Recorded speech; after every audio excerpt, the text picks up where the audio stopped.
Tactical report. Over 7 Russian tanks and armored vehicles worth $12 million were completely destroyed in a single failed assault. A Russian mechanized column typically enters combat with heavy tanks leading, armored personnel carriers following close behind, and infantry waiting to breach Ukrainian defensive lines. From the ground, that assault might still look viable, but from above, a Ukrainian recon drone has already tracked their direction of movement, calculated the exact rhythm of their advance, and waited for the column to reach its absolute weakest moment. Once you neutralize the lead vehicle, the armor behind it loses rhythm. The road narrows, and tactical spacing inside the formation begins to collapse. And every single second of hesitation gives Ukrainian drone teams, heavy bombers, mines, and artillery more time to exploit this fatal Russian bottleneck. This is not just a report on one hit tank. It is a warning on how Ukraine deploys drones as the first defensive shield to shatter Russian mechanized assaults before they can reach forward infantry positions. So, why does a single blocked vehicle put an entire attacking column in danger? Why do drones not only destroy armored vehicles, but also shatter the rhythm of Russia's advance? And what does this show us about how the future of mechanized warfare is radically changing? Let us analyze the tactical reality. Ukraine is weaponizing strike drones as the primary barrier against Russian armored assaults. And this fundamentally shifts where the battle begins. In legacy armored warfare, an attacking column usually reached the defensive perimeter before the decisive fight actually started. Today, that engagement begins much earlier, because a recon drone will detect the Louvre-Anna hostile formation while it is still advancing toward the front line. The crucial point is not that drones replace trenches, mines, or infantry fire. The critical factor is that they push the danger zone farther forward. A Russian assault force is still built around tanks, carriers, and infantry transports. But the moment those vehicles are spotted by Ukrainian observers, free movement ends. Their route is tracked, their spacing is measured, and their speed calculated before they can even threaten Ukrainian infantry units. This hands the Ukrainian defenders a priceless tactical asset: time. When a recon drone detects the hostile column early, strike drone teams do not wait until armor is firing directly into infantry positions. They strike while the assault is in the approach phase, neutralizing Russian shock, protection, and momentum before it can deploy. A kamikaze drone does not require a total catastrophic kill on impact to disrupt the battle. Simply disabling the lead vehicle is enough, shredding a track, hitting the engine bay, or forcing the driver to halt. Once that occurs, the entire column behind it begins to lose order. Assets intended to advance in unison begin reacting as isolated, vulnerable targets. Some decelerate, while others break formation. This mess makes the assault easy to track from above as the tactical pattern completely fractures. This is why unmanned systems now act as a mobile defensive screen. They intercept the threat long before it reaches the trenches, forcing Russian crews to make critical decisions under extreme pressure. In armored maneuvers, timing is everything. Every single second of confusion is fatal. If that lead vehicle hesitates, every combat unit behind it must react. With our eyes watching from above, that sudden adjustment becomes their fatal mistake. For Ukrainian defenders, this dominant drone layer bleeds off pressure at the most critical moment. Instead of waiting for enemy tanks and armored carriers to breach the line, we can disrupt their assault early, shaping the battlefield before direct contact. Their armored column is still moving, but their options are shrinking, making their next blunder easy to predict.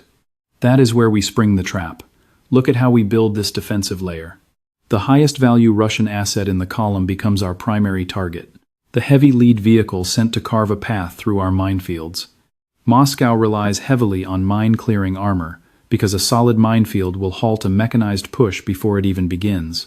Armor cannot rush down a contested road if the ground ahead is packed with explosives. Without a clear lane, the units following the leader are forced to freeze, bunching up closely, or hunt for exits under our direct observation. That is why the breaching vehicle leading this charge is absolutely critical to the success of their entire operation. But that vital role makes it a massive target. It must lead the charge. Locked onto the exact path the rest of the heavy armor is forced to follow. For our reconnaissance drones, this pens a massive target. That front vehicle is not just another tank, it holds the key to the entire breach. Once our drone spots that vehicle, you and I can see far more than just one target. We map out the exact route of their advance, the planned breach through the minefield, and the narrow corridor Russia intends to use as their main approach. This is why early detection is so critical. It allows our forces to dismantle the crude, entire structure of the assault, not just one enemy vehicle. At this point, the battle is a race against time. The Russians need their lead armor to clear that lane fast and keep pushing. Our objective is to smash that lead vehicle before the column can advance. If our FPV teams or bomber drones strike that leader at the perfect moment, the impact goes far beyond a single destroyed tank. The moment that lead vehicle stops, absolute chaos takes over. The armor behind it halts in its tracks because the route ahead is dead. Panic sets in. Crews hesitate. Some try to steer around the burning wreckage. Others bunch up tight, blindly sticking to a plan that depended entirely on speed. In that instant, the entire assault formation completely breaks down. This is where things turn fatal. Armored assaults require absolute momentum. Tanks and carriers are only lethal when they maintain spacing, speed, and direction. Once that momentum shatters, they are just sitting ducks for our artillery. Ukrainian UAV crews maintain eyes on target routes, allowing drone pilots to prep the next strike on exposed enemy vehicles. That immobilized lead vehicle immediately creates a major tactical bottleneck. It completely chokes the cleared lane, narrowing the advance or forcing trailing armor onto completely unchecked and highly dangerous ground. That is precisely when an armored column gets pushed into minefields without any real situational awareness of the trap. From inside the armor, crews see nothing but thick smoke, dust, and the vehicle ahead. But from above, our drones map the entire battlefield. The critical casualty here is not just the lost armor. The true killer is lost tempo. When momentum dies, the assault cannot surprise the defenders or overwhelm active frontline positions with rapid armored thrusts. Every second wasted gives the defense time to acquire targets and coordinate devastating secondary strikes. That lead unit was ordered to punch through, but the moment it halts, the entire vector becomes a lethal choke point, escalating in danger with every delayed command and panicked decision under incoming fire. This fractured operational tempo triggers the next phase of engagement. Once target identification is confirmed and the assault gets disrupted, the immediate tactical objective is to strip enemy mobility before finishing them off entirely. The combat doctrine is clear: immobilize hostile armor immediately and eliminate it later. A moving target is an active threat, but a stalled asset is just salvage. Tanks and combat vehicles can survive initial impacts and remain combat effective if they maintain forward motion. But strip away a track, wheel, or engine drive, and the threat level drops. The crew cannot maneuver, evade incoming fire, or screen the forces behind them. This is why mines and drones are deployed to paralyze before they destroy. A single pressure mine under the tread instantly freezes that lead unit. An FPV drone strike directly to the rear engine compartment instantly neutralizes its offensive capability. A precision impact at the crust.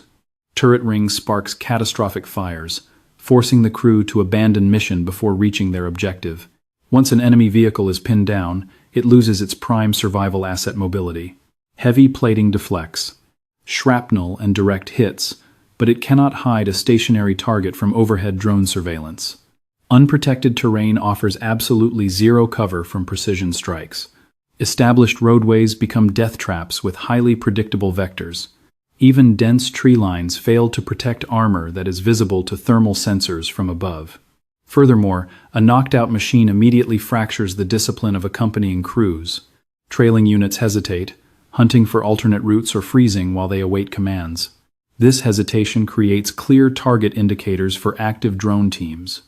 That supposedly invincible armored vehicle is transformed into a physical marker on our maps, pinpointing where the advance collapsed and where to coordinate the next devastating salvo. Kamikaze drone pilots maximize damage by targeting the specific vulnerabilities that will trigger complete systemic mechanical failure. Striking the treads stops a tank cold, leaving the turret intact but useless. Piercing the engine deck fills the compartment with toxic smoke and blinding heat. Dropping a payload directly down an open hatch guarantees total explosive destruction. On this battlefield, that initial strike is merely the opening blow. Some armored targets do not burn immediately, maintaining their profile from a distance even after sustaining fatal internal damage. But if that reconnaissance UAV maintains eyes on, Kyiv can instantly vector in another FPV, a heavy bomber drone, or a precise grenade drop. Each subsequent hit systematically probes for vulnerability until that multi-million-dollar armor is reduced to scrap metal. When Russian crews bail from their crippled armor, the combat zone remains hostile territory. Any abandoned main battle tank, or APC, is target for recovery, to be repaired, cannibalized for parts, or redeployed if the front line shifts. To prevent this, Ukrainian forces ruthlessly double-tap these hulls long after egress. This is not for show. The mission is total denial of recovery. A raging hull fire severely degrades the enemy's advancing column. It chokes avenues, throws smoke, and signals oncoming armor that this kill box is hot. If active munitions remain inside, a delayed cooking off is catastrophic. Flames ignited in the crew cabin quickly migrate to onboard propellant and fuel tanks, reducing a recoverable asset to charred rubble. This is why mobility killing a tank is just phase 1. To transform a paralyzed hull into a verified kill, Kyiv relies on constant surveillance, surgical timing, relentless pressure, and a deep inventory of strike UAVs. This combat doctrine thrives when hunter-killer UAVs, minefields, and heavy artillery fuse into a unified kill chain. Ukrainian defensive grids reach peak lethality when every single asset acts as a force multiplier. A surveillance platform does not need to deploy ordnance on its own. Its primary mission is locating the advancing Russian tactical column, maintaining positive target lock, and translating telemetry into actionable combat data. The moment that feed goes live, the armored push is no longer a hidden threat. It is mapped into targets with speed, vector, spacing, and clear weaknesses. This is the focal point of the kill chain. The eye in the sky coordinates while command elements decide which dynamic asset to trigger next. If the formation is hauling, artillery fires to break their speed. If a vehicle bogs down, an FPV team is cleared to strike.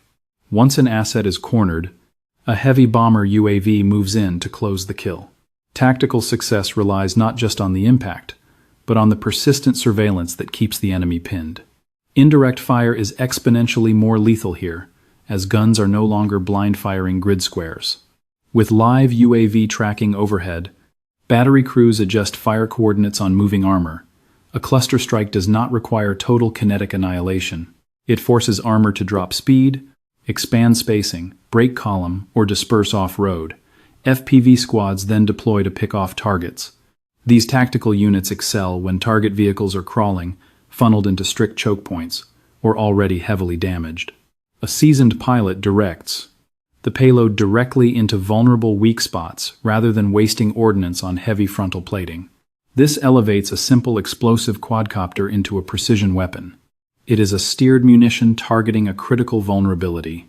Heavy bomber UAVs execute a separate mission, dominating when targets have lost tactical mobility.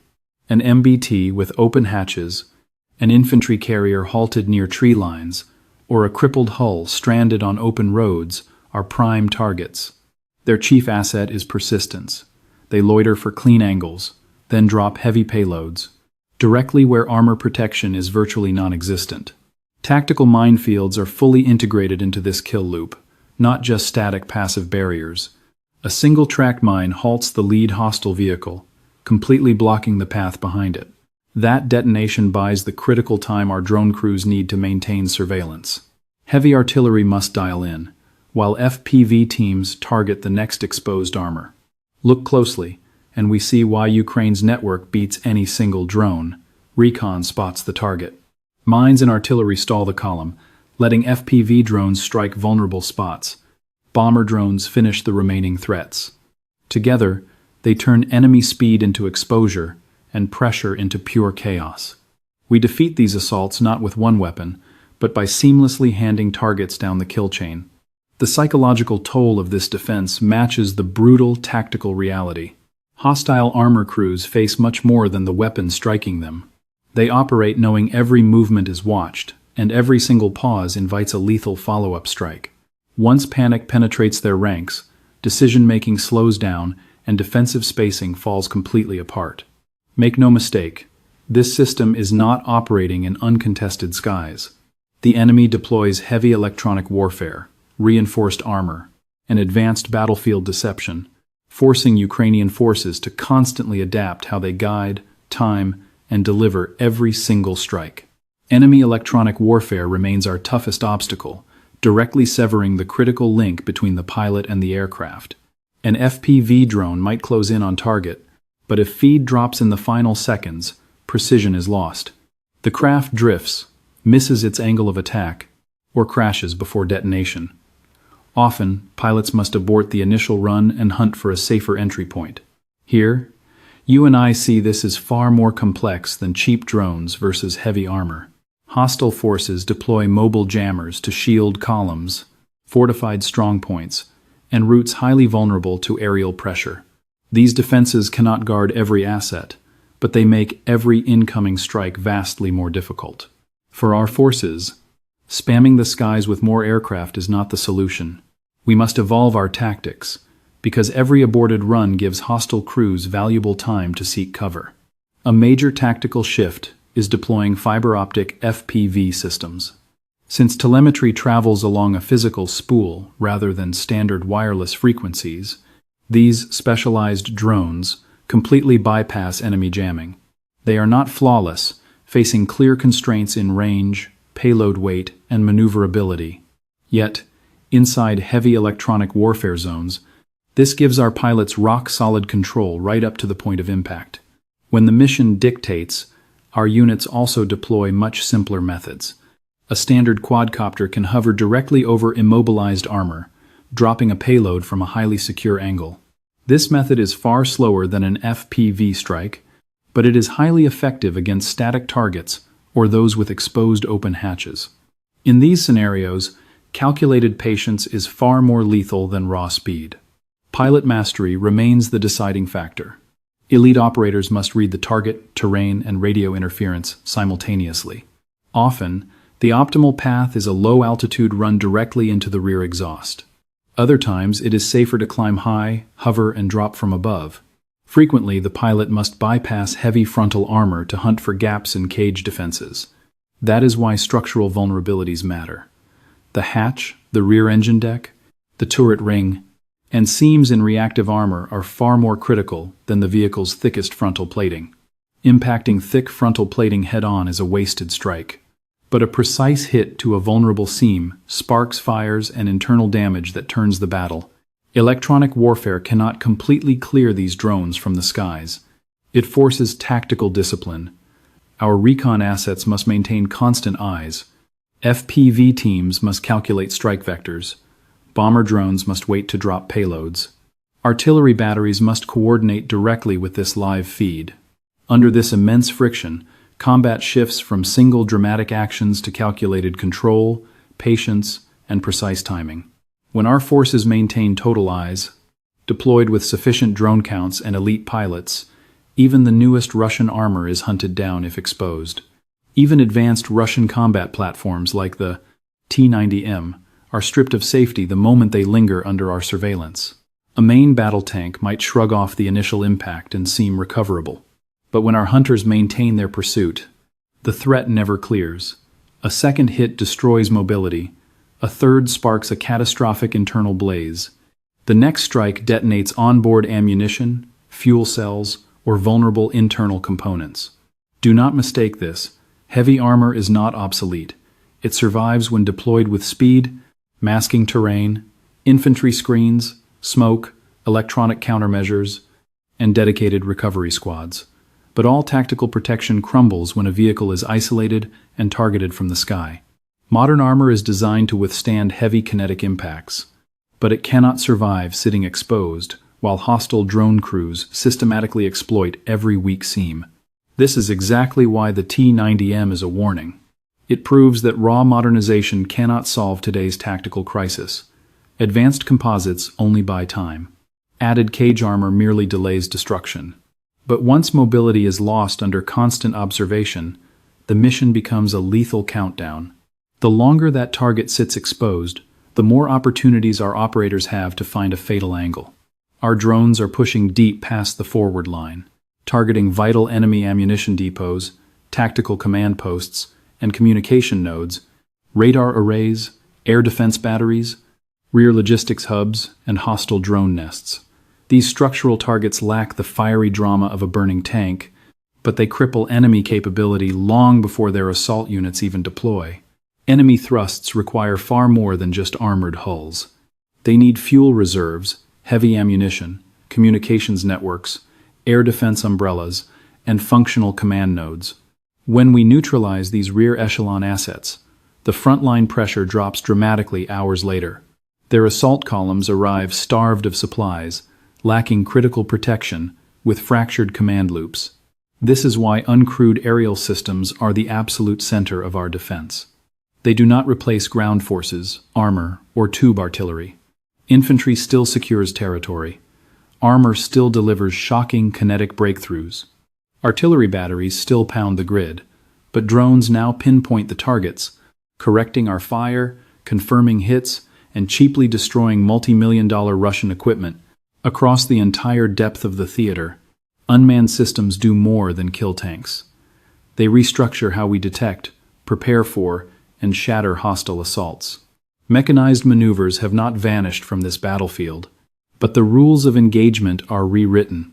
Tanks and armored carriers still matter, as Russia relies on them for troop transport, assault defensive lines, cross-lethal kill zones, exploiting gaps in the Ukrainian perimeter.